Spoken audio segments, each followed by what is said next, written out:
wabarakatuh. Perkenalkan, kami dari kelompok 3 kelas 11-1 SMA Negeri 1 Boy Sandang Aji yang beranggotakan saya sendiri, Meta Depi Erlinda, dan rekan-rekan saya Nur Aziza, dan saya Anies Paliasa.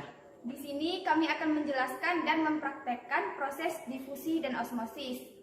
Nah, pertama-tama, apa sih yang dimaksud dengan difusi dan osmosis?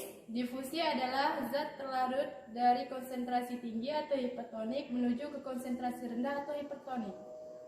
Dan osmosis adalah perpindahan zat pelarut dari konsentrasi rendah hipertonis menuju konsentrasi tinggi hipertonis. Nah, di sini kita akan menyiapkan alat-alat dan bahannya terlebih dahulu.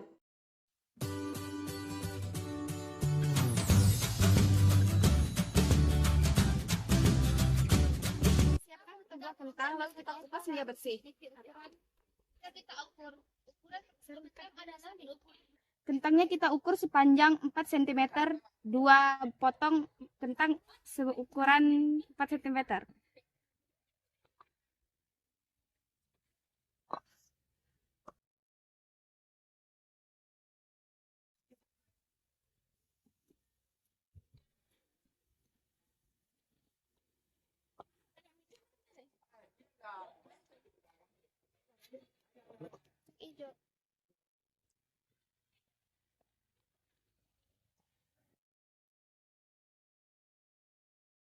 Kentang yang sudah kita potong sepanjang 4 cm, masing-masing kita masukkan wadah.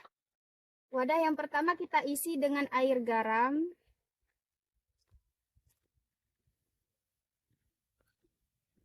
Dan wadah yang kedua dengan air biasa.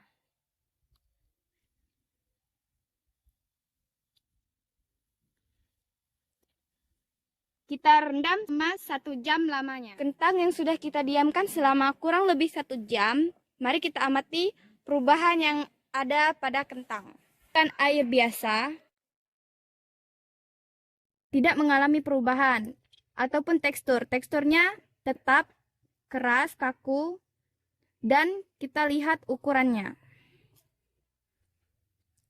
Ukurannya masih sama 4 cm, tidak berubah sama sekali. Sedangkan kentang yang kita isi dengan air garam mengalami perubahan. Teksturnya menjadi lebih lunak, lentur, dan sulit untuk dipatahkan.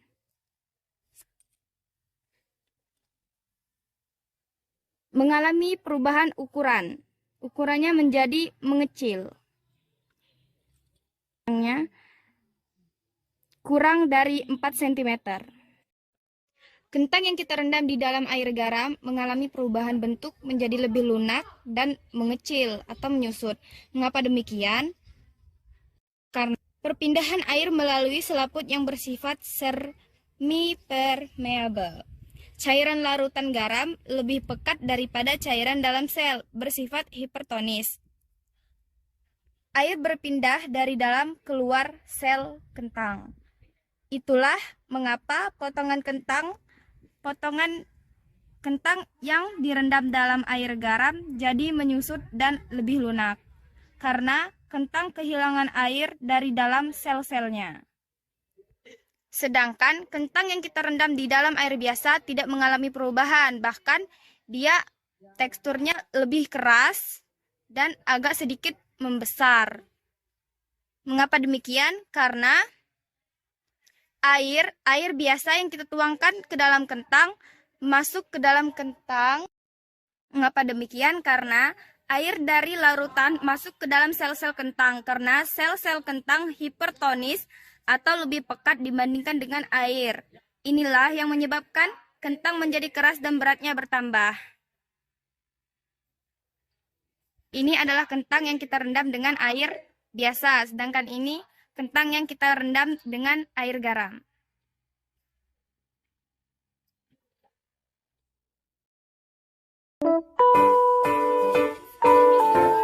Mari kita lihat mempraktekkan peristiwa osmosis dari kacang hijau pada kacang hijau.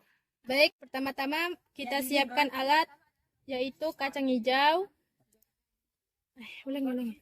Baik, pertama-tama kita siapkan alat dan bahan, yaitu ada kacang hijau sama air biasa dan gelas. Lalu kita masukkan kacang hijaunya ke gelas secukupnya. Kemudian tuangkan air secukupnya.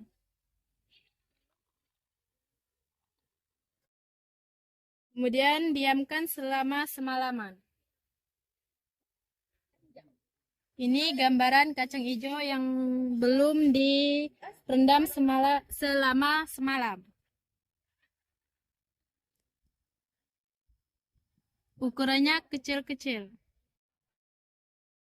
Setelah kita rendam selama semalaman, kacang hijau mengalami perubahan menjadi ngembang dan besar, serta kulitnya akan mengelupas.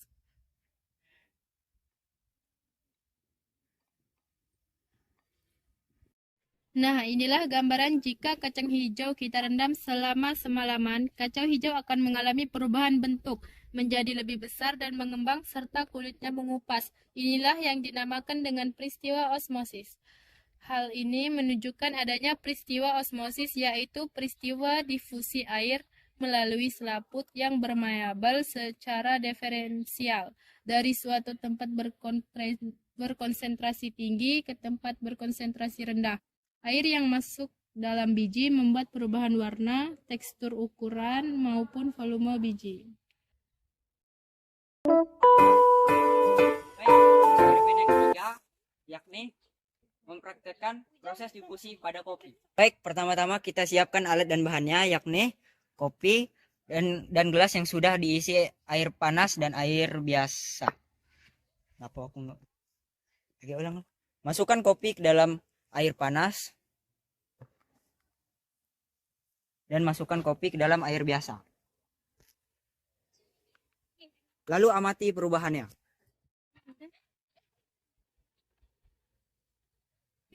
Terlihat bahwa gelas yang berisi air panas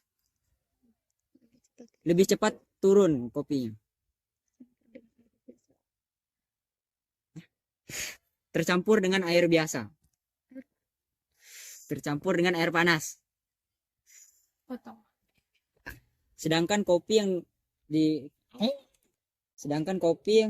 yang berada di dalam air biasa lebih lambat dan tidak terlarut dengan sempurna. Sedangkan kopi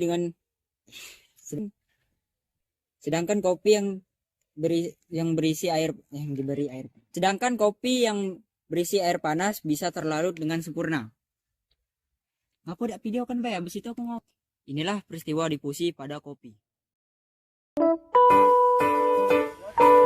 Baiklah, inilah proses Eksperimen keempat. eksperimen keempat, yakni teh. Proses difusi pada teh. Hitung ya, 1, 2, 3. Pertama-tama kita siapkan alat dan bahannya. Ada 2 buah teh, 2 gelas yang berisi dengan air biasa dan diisi dengan air panas. Selanjutnya, masukkan teh ke dalam air dingin atau air biasa dan masukkan pula teh ke dalam air panas. Baiklah, di sini kita akan mengamati perubahan yang ada pada kedua teh. Di sini, jika kita amati kedua teh yang berisikan air panas sudah menyebar. Teh yang berada di dalam air panas sudah terlarut dengan sempurna, sedangkan teh yang diisi dengan air biasa terlarut secara tidak sempurna. Di sini kita bisa amati perbedaannya.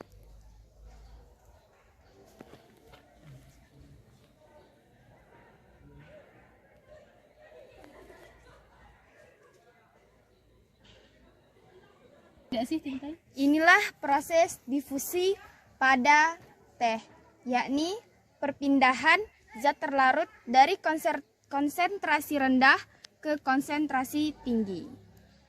Sekian contoh peristiwa difusi dan osmosis dari kelompok 3. Sebelum kami mengakhirinya, izinkan kami berpantun. Hantu Dubit pergi berlari. Cakep, Tidak terasa, tidak tersentuh. cakep. Kami pamit undur diri. Wassalamualaikum